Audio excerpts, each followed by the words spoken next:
Bởi vì suốt đôi chia sút đây prem mà prem dùngใน football អរគ្នាហើយថ្ងៃនេះគឺខ្ញុំនឹងមកធ្វើការបង្ហាញអំពីរបៀបនៃការបូក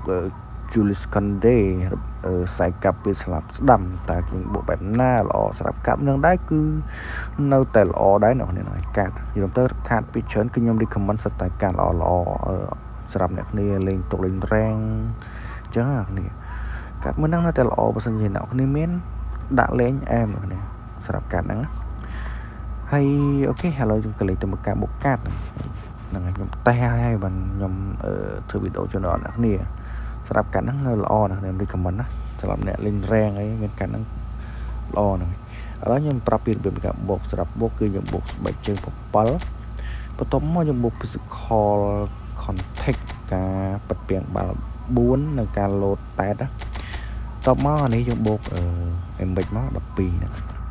សម្រាប់ការបូកConde ប៉ុណ្ណឹងអ្នកនេះអាចមើលបានសម្រាប់ rating ល្អគូសំ98អូខេសម្រាប់ក្បាល8កត់ហ្នឹងហើយសំខាន់ជាងគេនោះគឺនេះគឺការពារល្អ rating ល្អហ្នឹង96 94 89 94ល្អណាស់នេះលុកយកបាល់ល្អហ្នឹងហើយ slide ល្អ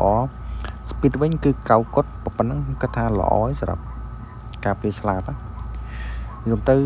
Conde នេះគឺជាប្រភេទខ្សែការពារដែលការពារនៅការពារបើសិនជាឲ្យឡើងប្រយុទ្ធអត់កើតទេគឺគាត់បានការពារល្អសម្រាប់ការលោតតាត់បាល់ល្អ91ហ្នឹងហើយអូខេ stamina ក៏ល្អហ្នឹងហើយនេះអាចមើលបានបូកតាមហ្នឹងណានេះល្អ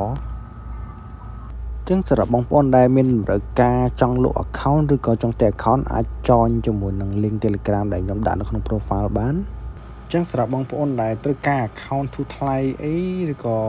ចែករំលែកចំណេះដឹងផ្សេងៗអីមាននៅក្នុងក្រុម Telegram ទាំងអស់ចឹងហ្នឹងហើយអ្នកនេះកុំភ្លេចជួយ join ក្នុងក្រុមនេះមួយដើម្បីទទួលបានព័ត៌មានថ្មីៗក៏ដូចជា